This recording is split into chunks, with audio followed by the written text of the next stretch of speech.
Hello friends, welcome to Smile Talk paramedical channel.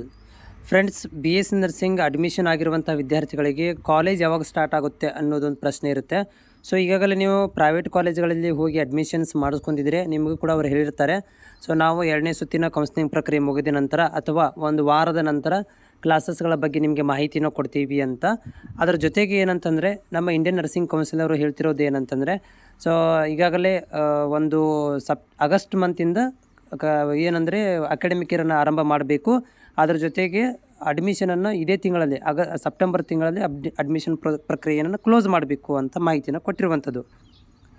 ಆದರೆ Rajiv Gandhi University of Health Science, ಯಾಕಂದರೆ ಇದರ ಅಂಡರಲ್ಲೇ ಬರುವಂಥದ್ದು ನಮ್ಮ ರಾಜೀವ್ ಗಾಂಧಿ ಆರೋಗ್ಯ ಮತ್ತು ವಿಜ್ಞಾನ ಮಹಾವಿದ್ಯಾಲಯ. ಇವರು ಏನು ಮಾಡಬೇಕಂತಂದರೆ ಎಲ್ಲ ಒಂದು ಕಾಲೇಜುಗಳಿಗೆ ಮತ್ತೆ ಒಂದು ಗೈಡ್ಲೈನ್ಸನ್ನು ಕೊಡಬೇಕಾಗತ್ತೆ.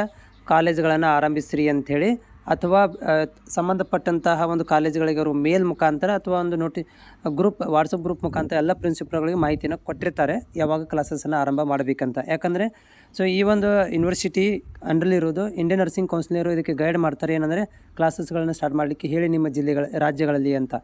ಸೊ ಹೀಗಾಗಿ ಟೋಟಲಾಗಿ ಹೇಳೋದಾದರೆ ಗೌರ್ಮೆಂಟ್ ಕಾಲೇಜುಗಳು ಆರಂಭವಾಗೋದು 2ನೇ ಕೌನ್ಸಿಲಿಂಗ್ ನಂತರನೇ ಸ್ಟಾರ್ಟ್ ಆಗ್ತವೆ. ಯಾಕಂದರೆ ಅವರು ಹಾಗೆ ಸುಮ್ಮನೆ ಕ್ಲಾಸ್ ರೂಮಲ್ಲಿ ಅಂತ ಸ್ಟೂಡೆಂಟ್ ಇಲ್ಲದೇ ಕ್ಲಾಸನ್ನು ಸ್ಟಾರ್ಟ್ ಮಾಡೋದಿಲ್ಲ. ಹೀಗಾಗಿ ಅವರು 2ನೇ ಕೌನ್ಸಿಲಿಂಗ್ ಪ್ರಕ್ರಿಯೆ ಮುಗಿಯೋ ತನಕ ವೇಟ್ ಮಾಡ್ತಾರೆ.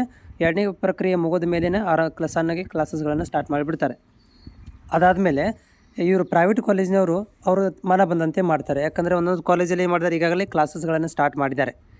ಒಂದಷ್ಟು ಜಿಲ್ಲೆಗಳಲ್ಲಿ ಒಂದಷ್ಟು ಪ್ರೈವೇಟ್ ಕಾಲೇಜುಗಳಲ್ಲಿ ಕ್ಲಾಸಸ್ಗಳನ್ನು ಸ್ಟಾರ್ಟ್ ಮಾಡಿದ್ದಾರೆ. ಆದರೆ ಒಂದಷ್ಟು ಕಾಲೇಜುಗಳಲ್ಲಿ ಏನಂತಂದರೆ ಸ್ವಲ್ಪ ಕೌನ್ಸಿಲಿಂಗ್ ಪ್ರಕ್ರಿಯೆ ಮುಗಿದ ನಂತರ ಮಾಡಿದರಾಯಿತು ಅಂತ ಬಿಟ್ಟಿದ್ದಾರೆ.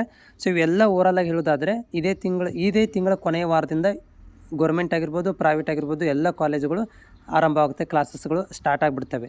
ಇವೊಂದು ಕೂಡ ಒಂದಷ್ಟು ಗೌರ್ಮೆಂಟ್ ಕಾಲೇಜಲ್ಲಿ ಅಡ್ಮಿಷನ್ ಆದ ಒಂದು ವಾರದ ನಂತರನೇ ಅವರುಗಳಿಗೆ ಬರಲಿಕ್ಕೆ ಹೇಳಿಬಿಡ್ತಾರೆ, ಬಂದು ನೀವು ಜಾಯಿನ್ ಆಗಿ ಮತ್ತು ಕ್ಲಾಸಸ್ ಸ್ಟಾರ್ಟ್ ಮಾಡ್ತೀವಿ ಕೂಡ ಅಂತ ಹೇಳ್ತಾ ಇದ್ದಾರೆ. ಸೊ ಹೀಗಾಗಿ ಅದು ಕಾಲೇಜ್ ಮೇಲೆ ಬಿಟ್ಟಿರುವಂಥ ವಿಷಯ. ಅದರ ಜೊತೆಗೆ ಏನಂತಂದರೆ ಒಂದು ಗೈಡ್ಲೈನ್ಸ್ ಏನಿದೆ ಅದನ್ನು ಕೂಡ ಅವರು ಫಾಲೋಅಪ್ ಮಾಡ್ತಾರೆ. ಅಟೆಂಡೆನ್ಸ್ ತುಂಬ ಕಂಪಲ್ಸರಿ ಇರುತ್ತೆ BS ನರ್ಸಿಂಗ್ ಒಳಗಡೆ. ಹೀಗಾಗಿ ಸೊ ಕ್ಲಾಸಸ್ಗಳನ್ನು ಅತಿ ಶಾರ್ಟ್ ಪೀರಿಯಡ್ ಆಫ್ ಟೈಮ್ ಒಳಗಡೆ ಸ್ಟಾರ್ಟ್ ಮಾಡ್ತಾರೆ. ಮೇ ಬಿ ಇದೇ ತಿಂಗಳ ಕೊನೆಯ ವಾರಗಳೇ ನಿಮಗೆ 100% ಕ್ಲಾಸಸ್ಗಳು ಸ್ಟಾರ್ಟ್ ಆಗ್ತವೆ.